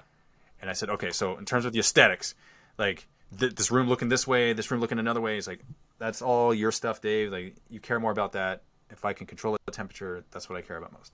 Like, okay, well, therein lies like the opposites that we are, right? Like, so that was one of the things that was put in. We can control the temperature in the studio rooms, and literally everything else was like the aesthetics that were like, it was over 100 people that were responsible for creating this, and it's certainly a dream come true, right? It's a physicalized dream come true that I've had for years, and now it's a place. So now that the world is getting close to getting back to normal and opening up different places, soon we can have more guests come and have more events and have more awesomeness. That is awesome. So it kind of does sound though like you guys, you and the investor, what was his name? Hunter. So you and Hunter kind of had this plan, and then you brought it to Matt like, hey, we've got this plan. And I imagine he was just like, wait, what? Where did this come from? Well, okay, so it was like a discussion that I had with Hunter, right? And so kind of exploring it. And then I said, all right, I'm going to have a discussion with Matt, see what he thinks, right? And so we went over, Matt and I went over the details. I'm like, so what do you think about this? Is this something that, because it was basically a foolproof, risk-proof way in which we could do it without affecting our current state of business too much, where it was like, okay, the awesomeness of it outweighs any sort of risk associated with it. And so it was just like, okay, let's do it. Couple that with like the place we were in before, which we were leasing, and it was just bad. The landlord was like, wouldn't fix stuff, and there'd be super hot in the studios while filming, and so it's just like, all right, that was the last straw. Right. Okay. This also explains the temperature thing. Also, yeah, the emotional impact of that. As long as I can control the temperature, I'll be okay, right? That was his response, because in the time it was like horrible filming in those conditions. Yeah. Relatively speaking, I should say, right? Who cares? You're sweating a little bit filming, but like it gets uncomfortable, right? That's about the extent. I think as well, there's this the stereotype of the sweaty, nerdy gamer that I don't think anyone wants to perpetuate anymore. No, that didn't help. But you kind of alluded to this as well, and I think this has affected. Well, I know this has affected everyone, but how has COVID over the last year and a half now? Oh my God, it's been so long. How has that like affected you guys? What were you not able to do as a result of that? So, the very first lockdown, right? We were closed for 6 weeks, and we couldn't come to the studio to film. So we had to implement a pretty quick strategy on how to deal with that online. And the strategy was, we were going to post some videos that we had posted in the vault on YouTube. And we were going to do remote battle reports by filming with each other, where models were moved on one side and the guy on the other side was controlling the decisions for where their army was going to go. So we did remote battle reports for a while, a number of weeks, right? Close to 6 weeks. So we were able to still produce content. Pain in the ass. Oh yeah, it wasn't good. No, not ideal at all. But the audience, the community, I should say, was very supportive of that, and they saw the effort given the circumstances, because it affected everyone on the planet, basically, right? So it's like, oh man, well, I'm glad you guys are still doing something, because I'm locked in my house and I want to watch something. So we actually noticed at that time, in that there's a few month period there where our traffic drastically increased, which in turn helped with the subscriptions, right? So as much as many businesses closed down, for us, it affected us differently. It's kind of like a depression affects movie industries, where people want to go to the movies because they want to escape. Kind of like the world and the depressing nature of it. So the movie industry does better in a depression, right? That we saw a degree of that with our stuff because it was significant too, like 40% increase in traffic. Like, wow, holy, that's crazy. That's a lot. So it's like, you know, there's pros and cons. There's growth, yes, but we're stuck at home. So it's like, obviously we'd rather be in the studios, but this is at least making it bearable. And so that was initially, right? And then eventually it was just, we were able to come back and film in the studios and then continue making content as per normal. And we've received a lot of feedback saying, thank you guys for making content, for getting me through this dark time, for getting me through, you know, as an escape at the end of the day. And like, there's a lot of that type of feedback that we get, which is awesome because it just shows us that we're contributing to something bigger than just playing games and having fun, right? There's something larger that I don't think really any of us can completely comprehend. And that's the human well-being aspect of the entertainment that we provide as a community, not just Mini Wargaming, but everyone else that's involved. Because there's a lot of people that just sit down and relax to lore videos, right? Or to painting videos. And that's what they do, right? That's or to podcasts. I should include that too, because that's a huge thing as well. There's so like many this one. Like this one, right? They might be just painting their minis, listening to a podcast, and kind of, you know, that's their time. That's their time to themselves. That's their downtime. That's what they do to kind of recharge and decompress. And it keeps them out of trouble a lot of times. It's actually interesting you mentioned listening to stuff while you're painting. One thing that was really interesting in the UK, because I don't know how strict the lockdowns were for you guys as sort of time progressed, but we had a very strict lockdown, the first lockdown for what must have been at least 4 or 5 months. Like, it was a long time. Yeah. And there was an app. It was an app called House Party. I don't know if you ever heard of it. Heard of it. So basically it's where it's like a video chat app, but when you turn the app on, it shows you who of your friends are in conversations and you can just join. And it was really interesting because we all used that all the time to sit down and talk and paint with each other. And that was actually how the Conclave podcast started, because we're all like late 20s, early 30s, and thought, you know, all this stuff we're saying on House Party, everyone should know our opinions because we're that important. So we then made a podcast, because of course we did. Everyone made a podcast. And so, and then going on from that as well, I just became much better friends with all the DZTV guys because we were all House Party together. And then sort of later on, we were all playing Call of Duty together throughout the whole rest of that first lockdown. Those were some really good times. Oh my God, people don't know this, but Winters is hilariously good at first-person shooters. Like, Not surprised. like seriously, if you ever end up playing Call of Duty with Winters, like, I have special, more serious loadouts I take on Call of Duty because I know that if I'm playing in a party with him, because you just have to like kick it up a notch a little bit. But I can see that. Oh yeah, absolutely. But it was interesting as well looking at Winters and, you know, the things that he had to do, because there was a long period of time where he couldn't film anything. It was only when I don't know if you've seen Support Bubble Sultan, who actually only lives like 3 doors down from him, was able to come round and make videos, that he was able to get the content out again. But I mean, one of the channels I really look at is, you know, Tabletop Tactics, because I think Lawrence had just moved into his new place and they had just finished building the studio, and I think Bone and Sanger were living on his couch. Like, okay, yep. I knew that someone was living with him, therefore he was able to film.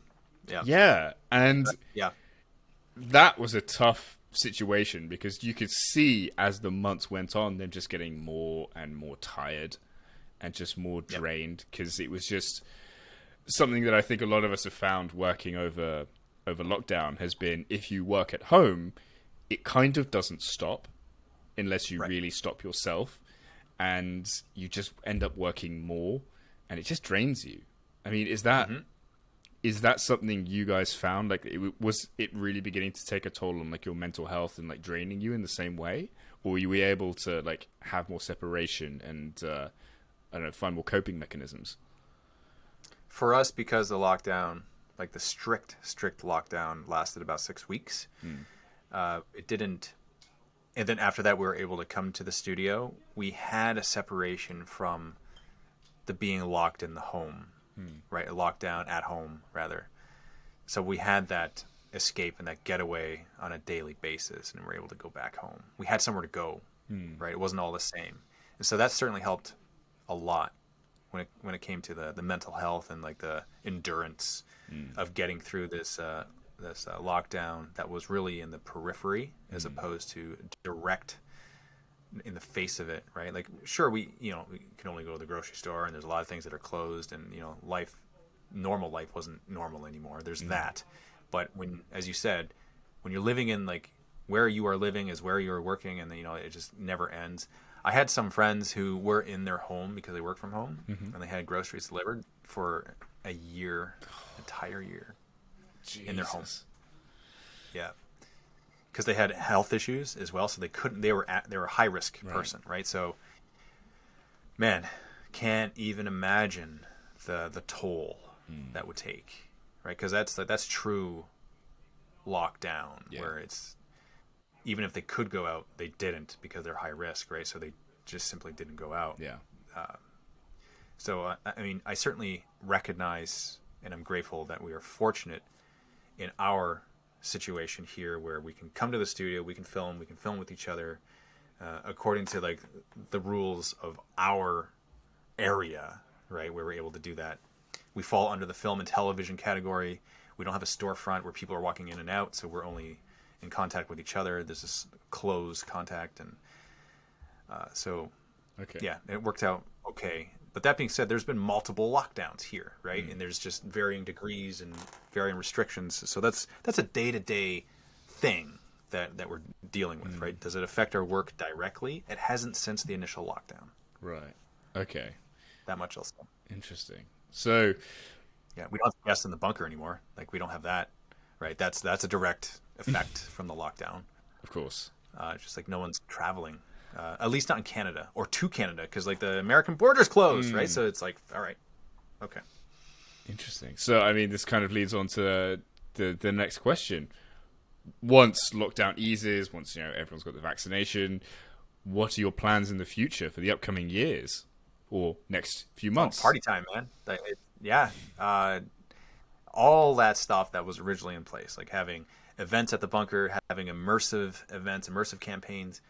That the hive of activity that this place is designed to be will fulfill its destiny, because there will be nothing in place, or there will be nothing to stop that from happening, because it was on its way there already, pre-lockdown, right? Okay. So that's what will happen there, and that like here. Are there any content creation that's going to remain the same? I was going to say, are there any like more specific kinds of content that you can talk about that you wanted to start making, or is it just business as usual, just lots more of it? So okay, there's a few different things. One, yes, the content will continue as per normal, because that's the bread and butter of what we do, right? So that can be expected that'll be the same. Regular battle reports, narrative campaign battle reports, and new releases, coverage. So that's the majority of the content we make. In addition to that, me personally, I do other things, other collaborations that affect the business. For example, right now, I am designing a skirmish miniature board game with Lazy Squire Games, right? And so we're developing this together, where all the models and everything will be designed. We're going to do a campaign for it once it's ready. And so this is like a good year-long process. So once that happens and is ready to be launched, then it'll be launched, and that'll be part of the content rotation where we're playing the game and we're showcasing the game and people can get the game. And so that's in the background, and that's kind of a constant. I have weekly meetings with them, and we try different things, and we have posts. Just today, actually, we made a post where they drew a comic just to show the collaboration between us. And there's them and us, and we were characters in the comic, and we're whisked through a portal into the 41st millennium, and then it's like meta.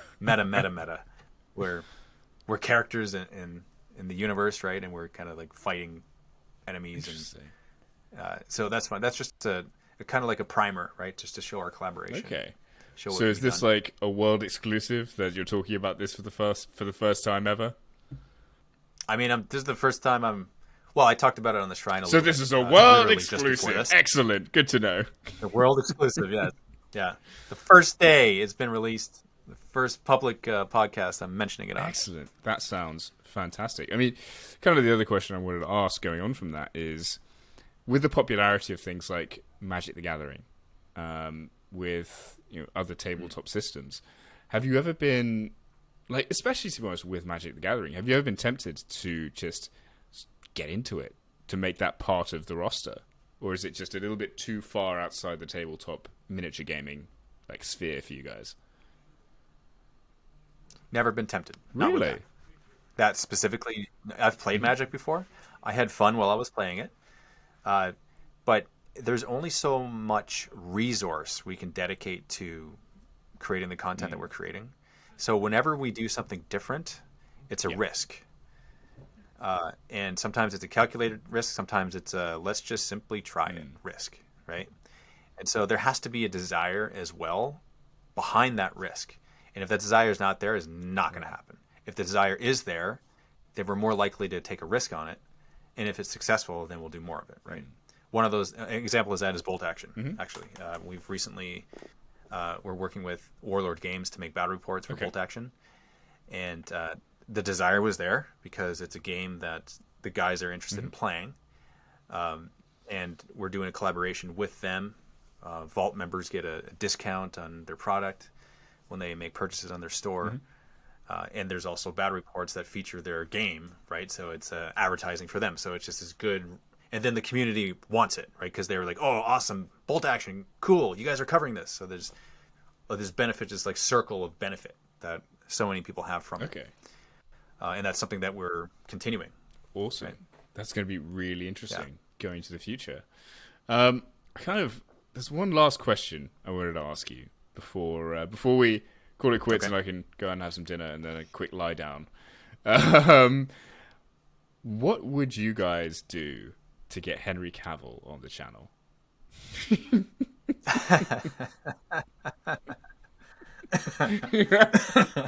Well, it's funny you should say that. It's funny you should say that because just this morning I sent him a message on Instagram. Because he posted that thing where he's in the plane and I think it's Eisenhower. It's the latest Penitent book, by Dan Abnett. Yeah, or it's it's a book. Yeah.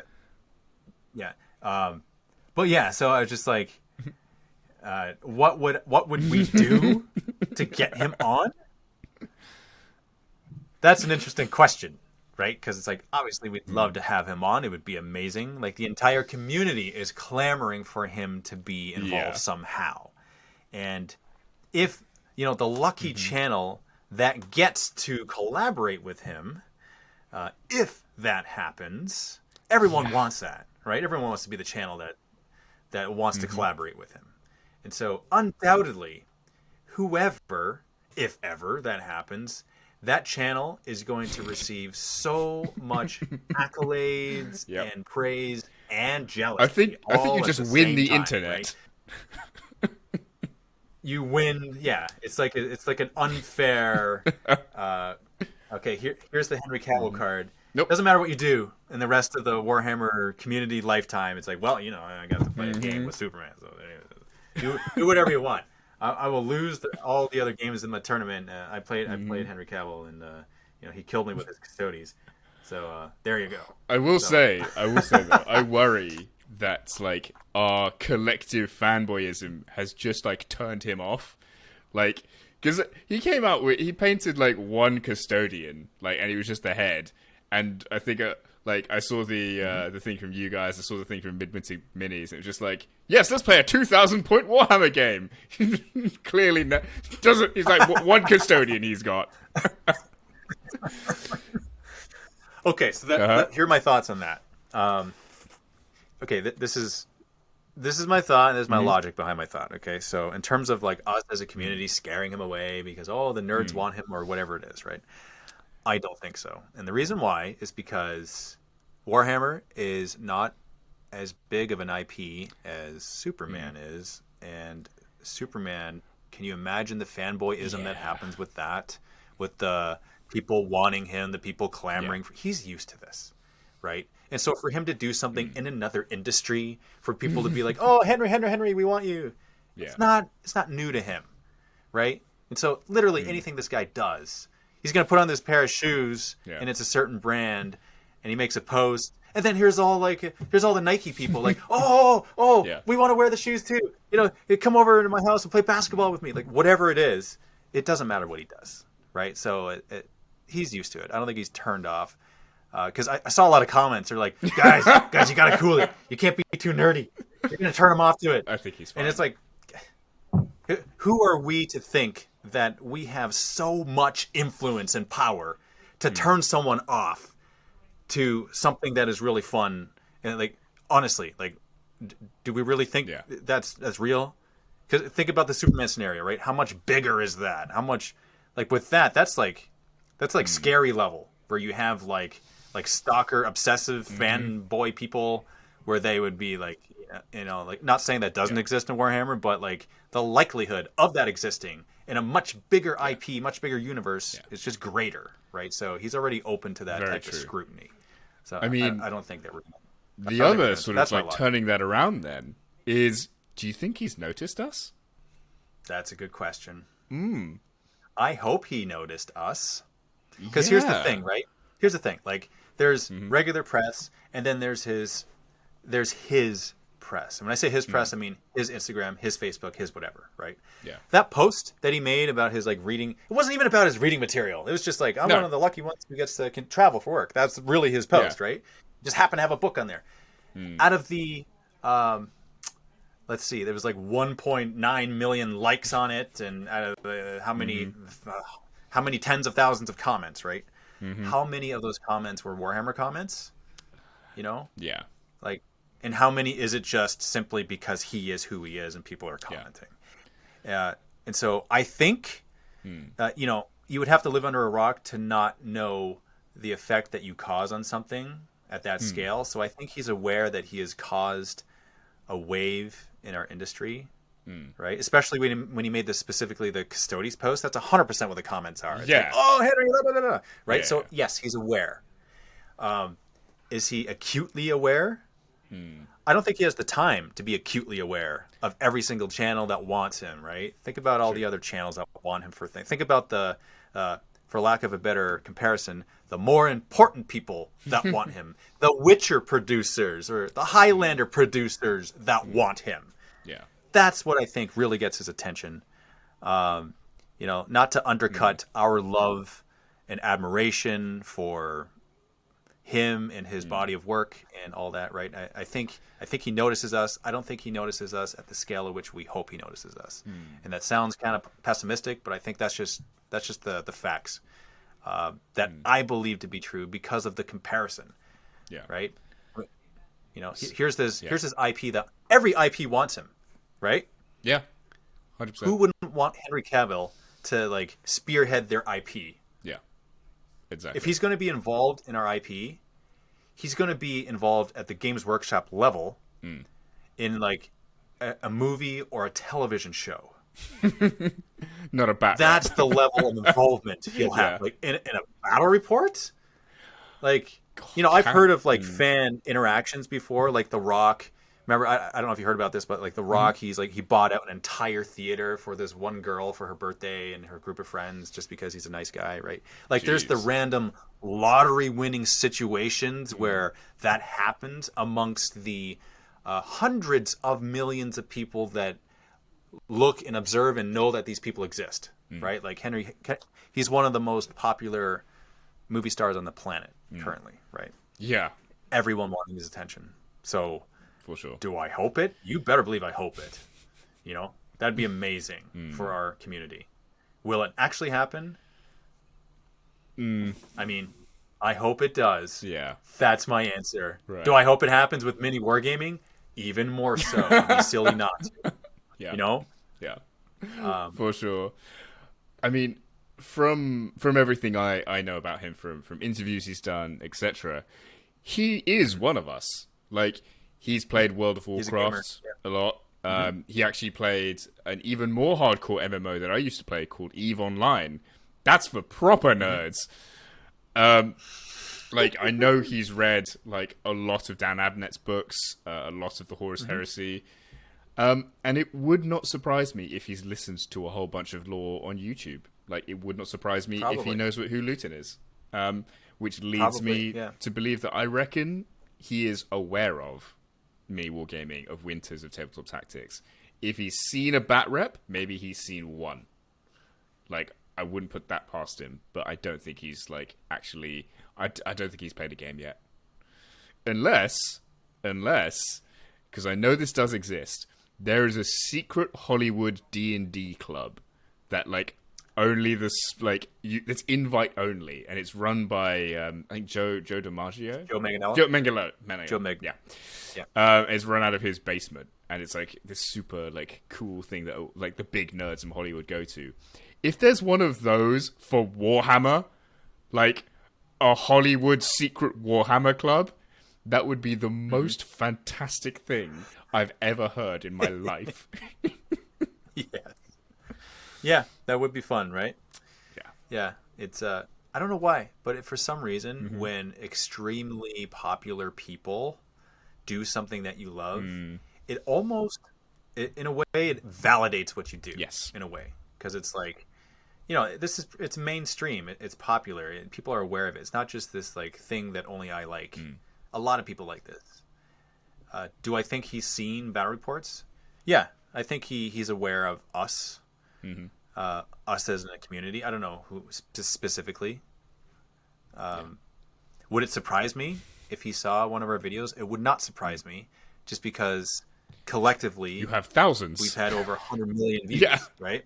So like over time, the chances of that net hitting someone, it's a good chance of that happening. Yeah. So for sure. I think on that note, we're going to end it. Miniwargaming Dave, where can people find you guys on the internet? There's our YouTube channel, Miniwargaming. There's also our website, miniwargaming.com. Our Vault members help to support us and enable us to make the content that we do. So there's that. There's also the other social media, the Instagram, Facebook, Twitter, and also a TikTok. Really? I started that. Oh, yeah, I started that. Oh, recently. awesome. It's kind of fun. Okay. Yeah, it's more so just like okay, let's goof around. It's one of those ones where you kind of got to navigate. I will follow that later, as I am also on TikTok. I follow trends. Yeah. Amazing. Instagram and Facebook, though, if you're on social media, those are the ones that social media specific, because we do a lot of giveaways, lots of giveaways with new releases, with start collecting boxes, with other companies that sponsor us with their product. So if you're interested in getting into the hobby and participating in that, that would be the best place to do it. Watching our videos, YouTube, and our website. Awesome. And I have been Quipster. You can find me mainly on Instagram if you go at Quipster Nerd. You can also find me on YouTube if you search Quipster Nerd. Follow DZTV as well at DeploymentZone.tv on Instagram. Links will be in the description when I send them to Winters on WhatsApp. Yeah, thanks everyone for watching, and we'll see you in the next one.